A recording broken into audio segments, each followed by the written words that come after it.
In the far northwest corner of South Vietnam, 14 miles from the Laotian border, 9 miles from the DMZ, sits a remote marine combat base called Khe Sanh, a red clay plateau surrounded by jungled mountains, fog-shrouded valleys, and thousands of North Vietnamese troops preparing to recreate the greatest victory in Vietnamese military history.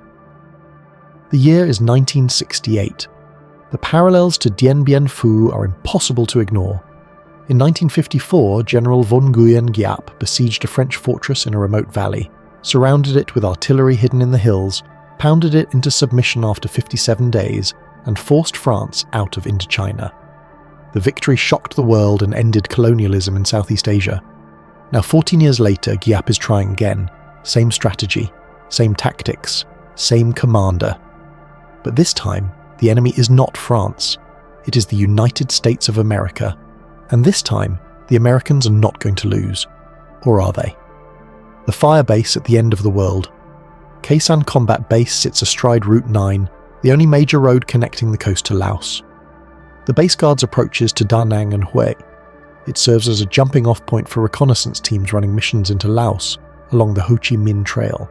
The Marines have occupied Khe Sanh since 1966. By late 1967, it has grown into a major installation. The main base occupies a plateau roughly 1,600 metres long by 800 metres wide, one aluminum matted runway, 3,900 feet long, capable of handling C-130 transports, ammunition bunkers, supply dumps, command posts, artillery positions, living quarters all dug into the red clay and sandbagged against incoming fire.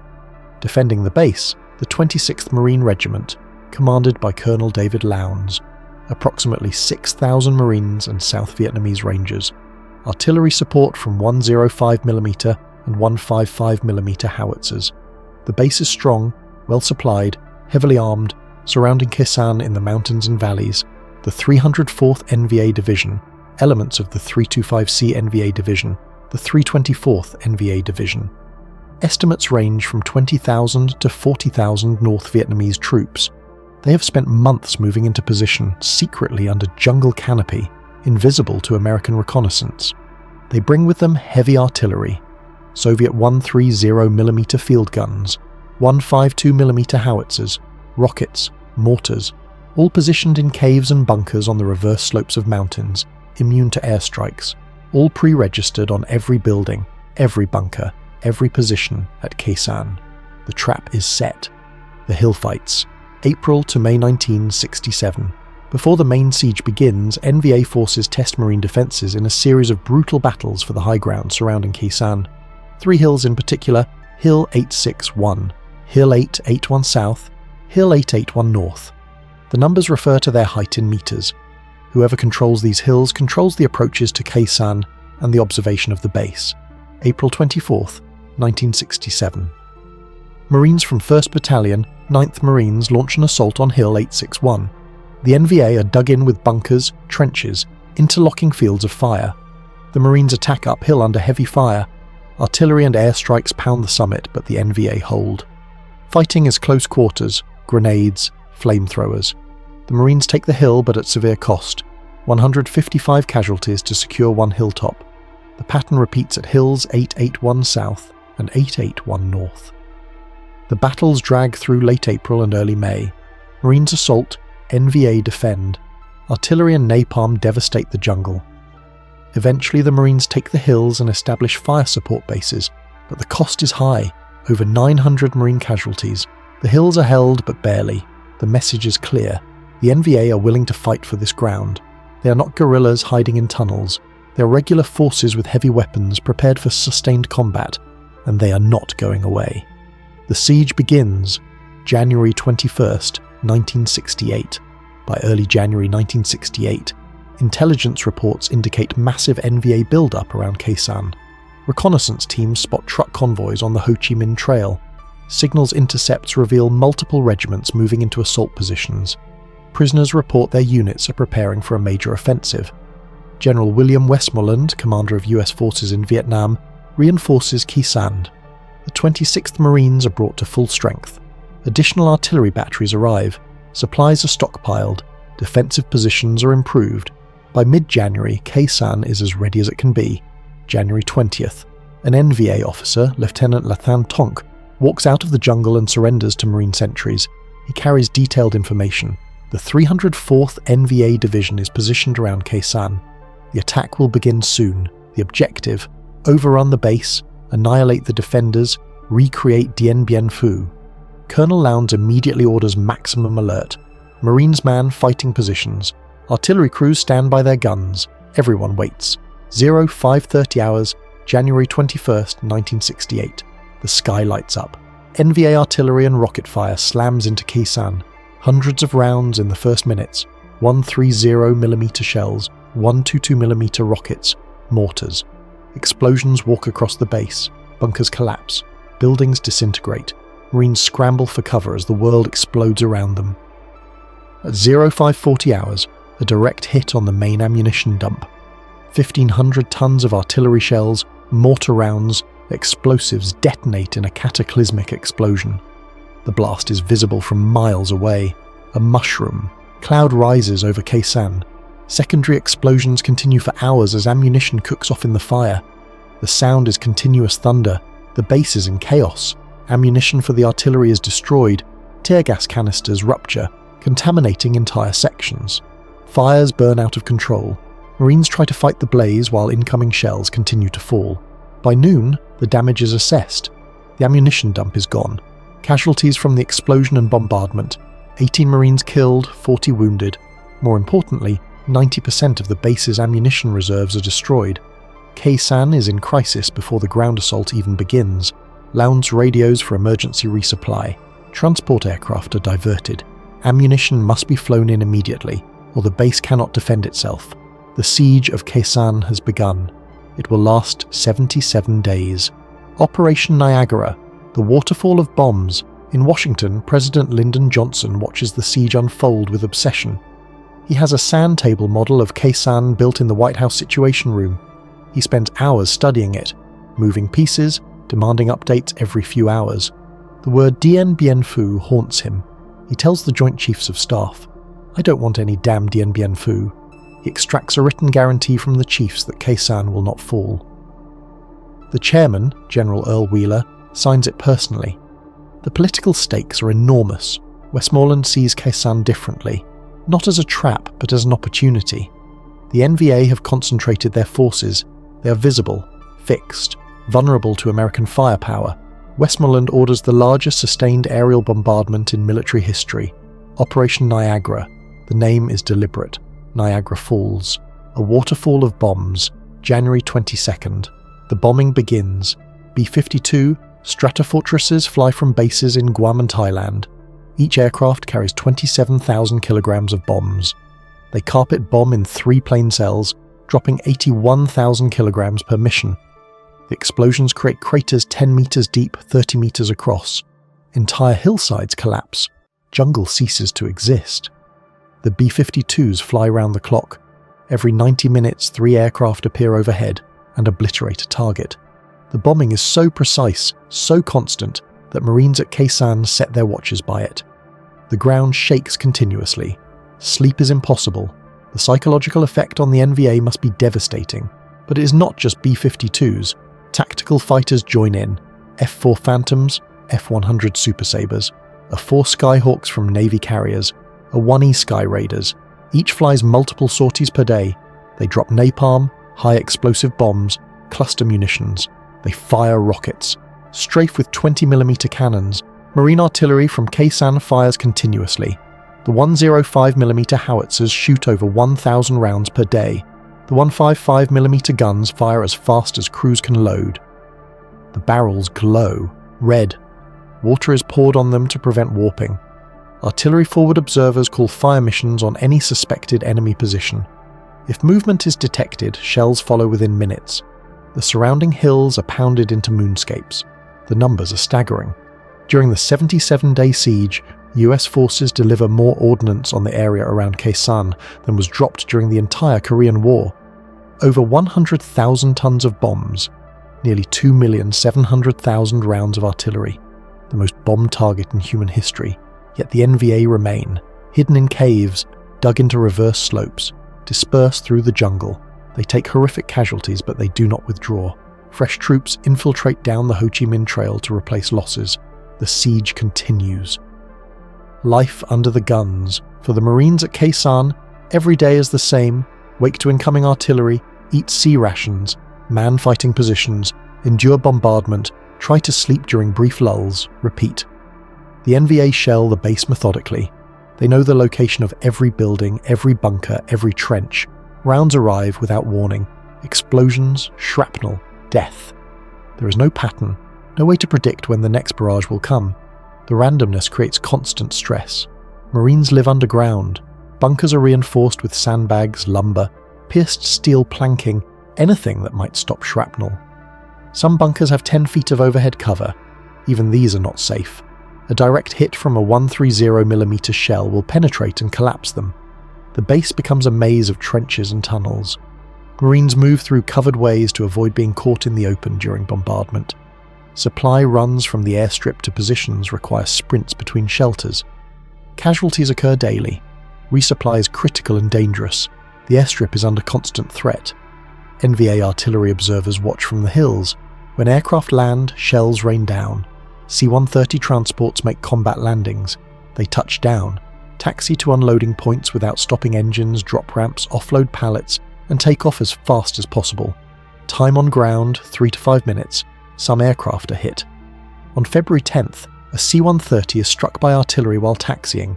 The cargo of fuel explodes. The aircraft is destroyed. The crew killed. The wreckage burns on the runway for days. Heavy cargo cannot be landed safely. Instead, aircraft use low-altitude parachute extraction system, LAPES. The C-130 flies low over the runway at 5 feet altitude. The loadmaster releases cargo pallets on parachutes.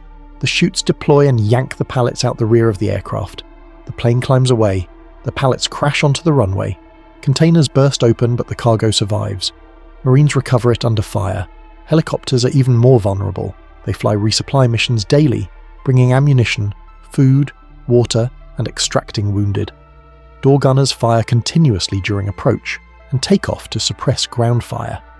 Many helicopters are hit. Some crash. Pilots call Khe Sanh the hottest LZ in Vietnam. Medical evacuation is desperate. Wounded Marines are carried to the aid station. Doctors and corpsmen work in bunkers by generator light. Triage is constant. The most seriously wounded must be evacuated to rear hospitals, but getting them out requires helicopters landing under fire. Some wounded wait days, some die waiting. The psychological strain is immense. Marines endure weeks of bombardment with no respite. The noise, the fear, the randomness of death. Some crack. Combat fatigue cases increase. Men sit in bunkers, shaking, unable to function. They are evacuated if possible. Most are sent back to their positions. There are not enough replacements. Yet morale holds. The Marines are determined not to be overrun. They know the world is watching. They know Khe Sanh has become symbolic. Losing is not an option. Hill fights during the siege. While the main base endures bombardment, outlying positions fight for survival. Hill 861, Hill 881 South, Hill 558. These fire support bases, occupied by Marine companies, provide early warning and artillery support. They are isolated, surrounded, under constant attack. January 20 to February 5th. NVA forces assault Hill 861 repeatedly. Kilo Company, 3rd Battalion, 26 Marines defends. The attacks come at night. Waves of NVA soldiers storm the wire. Sappers blow holes in barriers. Infantry pours through. Fighting is hand to hand. The Marines hold but barely. Artillery from Khe Sanh main base fires directly on the hill. Danger close. Shells explode within 50 meters of Marine positions. Airstrikes drop napalm on the wire. The hill is transformed into a burning wasteland. At Hill 881 South, India Company fights similar battles. The NVA dig approach trenches, moving closer each night. By day, airstrikes destroy the trenches. By night, the NVA dig them again, closer. It is a siege within a siege. February 5th, the NVA launch a massive assault on Hill 861. 3 battalions attack simultaneously. They breach the wire. They enter the trench line. Marines fight with rifles, grenades, and trenching tools. The perimeter shrinks to a few bunkers. Artillery and air support save the position. Shells and bombs fall continuously on the attackers. B-52s drop arc-light strikes within 500 meters of the Marines. The concussion knocks men down inside the perimeter. Outside, NVA soldiers are buried alive or shredded by blast waves. By dawn, the hill is secure, but the cost is high. Over 100 NVA bodies lie in the wire. Marine casualties, 5 killed, 26 wounded. The position holds. Lang Vei. The tanks come February 6th to 7th, 1968. 10 kilometers southwest of Khe Sanh sits Lang Vei, a US Army Special Forces camp. 12 Green Berets and approximately 300 Montagnard irregulars defend. The camp guards Route 9 and provides intelligence on enemy movements. 0100 hours, February 7th. NVA forces attack Lang Vei with PT-76 light tanks. This is the first time North Vietnamese forces use armour in South Vietnam. The defenders are stunned. Tanks were not expected. 6 PT-76 tanks supported by infantry smash through the wire. The tanks fire 76mm main guns and machine guns into bunkers. The thin-skinned defences cannot stop them. Montagnard troops panic and flee. The Green Berets fight desperately. The battle lasts 6 hours. The camp is overrun. The defenders hold small pockets but cannot stop the tanks. At dawn, surviving Special Forces personnel escape and evade toward Khe Sanh. Some are rescued by helicopter. Others walk out through the jungle. Final casualties: 10 Americans killed or missing. Over 200 Montagnards killed or captured. Lang Vei falls. The loss of Lang Vei isolates Khe Sanh further. Route 9 is now completely cut. The Marines are alone, surrounded with enemy tanks operating nearby. The question arises, will the NVA use tanks against Khe Sanh? Preparations are made. Marines emplace M40 recoilless rifles and Ontos tank destroyers. Infantry are issued law rockets. If tanks appear, the Marines are ready. The tanks never attack Khe Sanh. Why the NVA chose not to employ them against the main base remains debated. Perhaps the firepower at Khe Sanh was too great. Perhaps Lang Vei was a demonstration, a psychological operation. Perhaps the tanks were too vulnerable to airstrikes in open terrain. Whatever the reason, no ground assault on Khe Sanh ever materializes. The question, why no ground assault? This becomes the central mystery of Khe Sanh. The NVA have 20,000 to 40,000 troops surrounding 6,000 Marines. They have artillery, they have tanks, they have demonstrated willingness to take massive casualties. So why do they never launch a full-scale ground assault on the main base? Several theories emerge. 1. The bombing is so intense that NVA forces cannot mass for assault without being annihilated. The firepower is simply too overwhelming. Every time troops concentrate, B-52s obliterate them. 2. Khe Sanh is a diversion. The real target is not the base, but the cities of South Vietnam. The siege ties down American forces and attention, while the NVA prepare for the Tet offensive. Khe Sanh begins 10 days before Tet. The timing is deliberate. 3. Giap intended to recreate Dien Bien Phu, but realized the conditions were different. The French had limited artillery and no air support. The Americans have unlimited firepower. A ground assault would result in catastrophic NVA casualties with low probability of success. Giap adapts and shifts strategy. 4. The siege itself is the objective. Tie down US forces, inflict casualties through attrition, create a psychological crisis, force the Americans to expend enormous resources defending a remote outpost of questionable strategic value. The truth is probably a combination. Regardless, the NVA maintain the siege without committing to a decisive assault. The bombardment continues. The Marines hold. The waiting continues. Operation Pegasus. The relief by late March 1968. The main battles of the Tet offensive have concluded. US commanders turn attention to relieving Khe Sanh. The siege has lasted over 60 days. The Marines have held but cannot remain isolated indefinitely. April 1st, 1968. Operation Pegasus begins. 1st Cavalry Division, Airmobile, supported by ARVN airborne units, launches a ground assault to reopen Route 9 and break the siege. The plan: advance.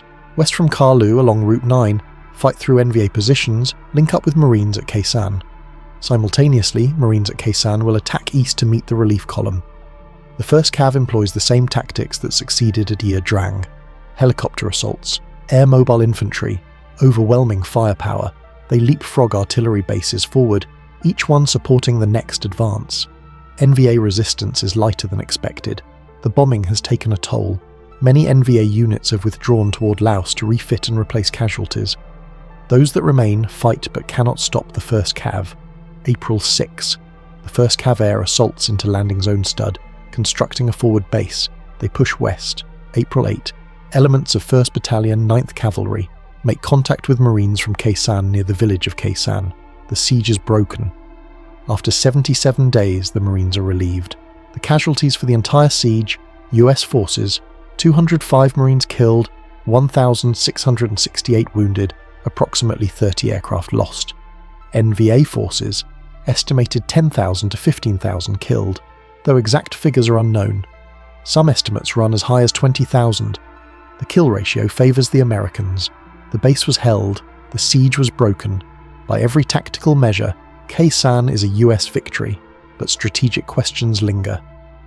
The abandonment, June 1968.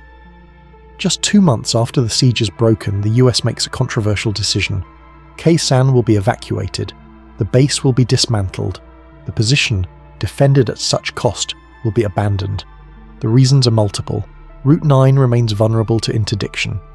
Resupplying Khe Sanh requires enormous resources. The base ties down troops that are needed elsewhere. Most importantly, the strategic value of holding a remote firebase near the Laotian border is questioned. General Creighton Abrams, who replaced Westmoreland as MACV commander, favours a more mobile strategy. Fixed bases like Khe Sanh represent the old way of fighting. Abrams wants smaller, more dispersed units that can react quickly. July 5, 1968. The evacuation is complete. Khe Sanh Combat Base is abandoned. Engineers destroy bunkers and installations to prevent the NVA from using them. The red clay airstrip is torn up. What remains is transferred to South Vietnamese forces, who establish a small outpost. The Marines who defended Khe Sanh are bitter. They fought for 77 days. They endured constant bombardment. They held against overwhelming odds, and then the base they defended is simply abandoned as if it never mattered. Critics call it an admission that the entire siege was pointless. Thousands of casualties on both sides for a piece of ground that had no lasting value. Supporters argue Khe Sanh served its purpose during Tet and the situation changed. The debate continues to this day. The legacy. The Siege of Khe Sanh becomes one of the most famous battles of the Vietnam War. It demonstrates American firepower at its most extreme. More bombs dropped on one small area than entire campaigns in previous wars. The technological and material advantage the US possessed was overwhelming. Yet it also demonstrates the limits of that firepower. The NVA were not destroyed. They withdrew in relatively good order. They replaced casualties. They continued fighting. Bombing alone could not win the war. For the Marines who were there, Khe Sanh was hell. 77 days of constant danger, random death, no escape. They held because retreat was not an option, and reinforcement was politically essential. They did their duty under the worst conditions imaginable. For the American public, Khe Sanh was a siege that captured imagination and created fear. The comparisons to Dien Bien Phu were unavoidable. The television coverage was constant. The thought of 6,000 Americans surrounded and possibly destroyed created political pressure that affected every decision. For military historians, Khe Sanh raises questions. Was it a diversion? Was it a failed attempt at Dien Bien Phu? Was it worth the cost? Did holding the base matter strategically? The answers depend on perspective.